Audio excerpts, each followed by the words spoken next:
To flash an LED using the Arduino Pro Mini, you will need the following components: Arduino Pro Mini board, LED, any color, battery connecting wire, an on-off switch, and FTDI adapter.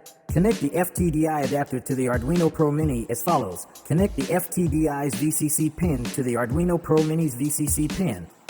Connect the FTDI's GND pin to the Arduino Pro Mini's GND pin. Connect the FTDI's TX pin to the Arduino Pro Mini's RX pin. Connect the FTDI's RX pin to the Arduino Pro Mini's TX pin. Connect the FTDI adapter to your computer using a USB cable. Launch the Arduino IDE on your computer. 4. In the Arduino IDE, select the appropriate board and port. Go to Tools Board and select Arduino Pro or Pro Mini. Go to Tools Processor and choose the correct processor option for your Pro Mini, example 8MEGA328 for the 328P variant. Go to Tools Port and select the port to which the FTDI adapter is connected. The port will typically have USB in its name. 5.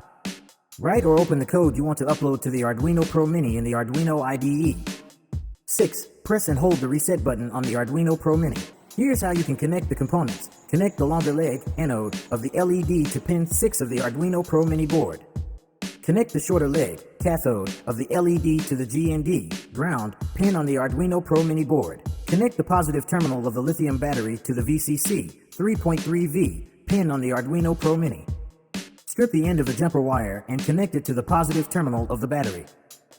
Connect the other end to the GND pin on the Arduino Pro Mini. If you want to power the Arduino Pro Mini using the battery and switch, you can remove the external power source, example USB or external power supply. The Arduino Pro Mini will be powered by the lithium battery when the switch is in the on position.